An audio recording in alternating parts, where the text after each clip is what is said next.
experiment in which he had racemic tartaric acid, and what he then did is he put yeast together with it, and he observed that the yeast was only converting one of the two enantiomers of tartaric acid, and then he concluded this yeast, and therefore also life in general, should be garl. And well, that's what the symposium is about. But the yeast and the tartaric acid is quite complex to do. So I discovered another way to do this at home, actually. So what we will look at now is the light-induced garl movement in living animals. I performed this experiment together with my girlfriend. So for this experiment you need a dedicated setup. This is the experimental setup in which you have a light source there on top, and it's made in such a way that we can switch this light source on and off using this knob here. And also we need, of course, an animal, and that's this. It's a small ant. Okay.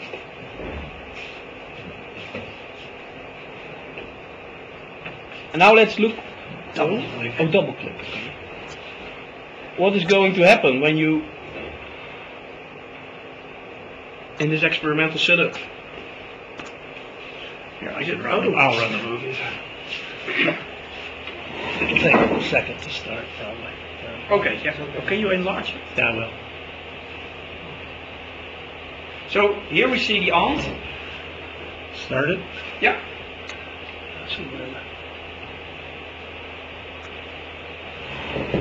And what's important now to look at is the movement of the ant. Essential the movement. That's essential.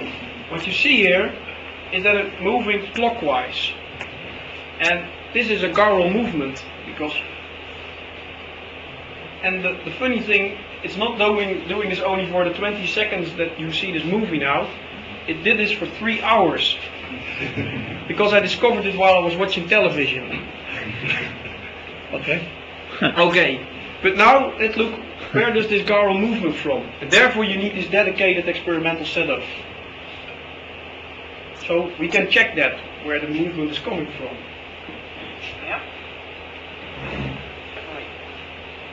We will now see the experimentator in action. Watch, the ant is here, it loses track, still makes one round, but it's puzzled.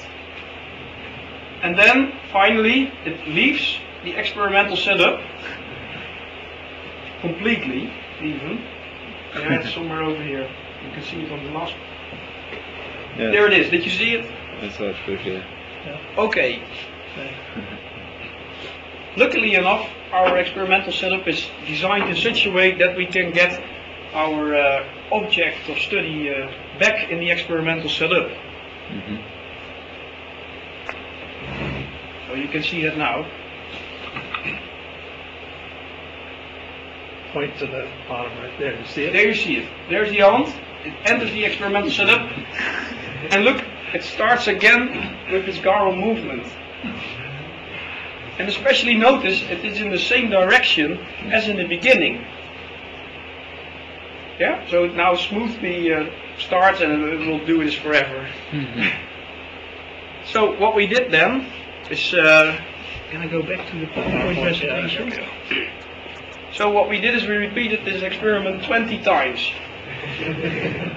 Just to check the enantiomeric excess. With the same ant, yeah. We used in total 3 different ants. But what we saw is that in the 15 experiments, every time it moves clockwise. So that's 100% enantiomeric excess.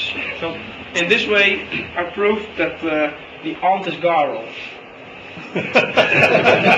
Of course, we are now doing ongoing experiments. I will keep in touch with you.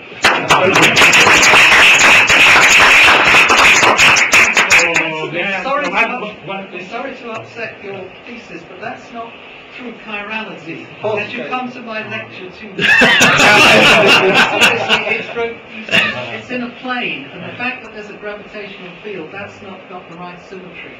It's a translation plus a rotation gives you true chirality. On the time reversal, both reverse, but a gravitational field doesn't reverse on the time reversal. Spoil sport. That's a wonderful story, but it's actually false chirality.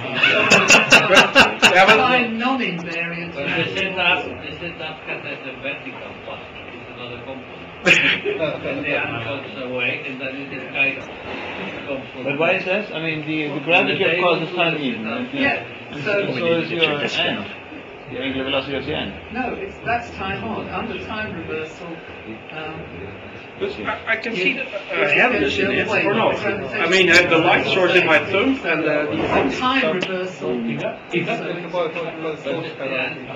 table to the setup, if that is there, okay, maybe I have to do another. Yeah. How do you get? I don't see where you're trying to get it out. all the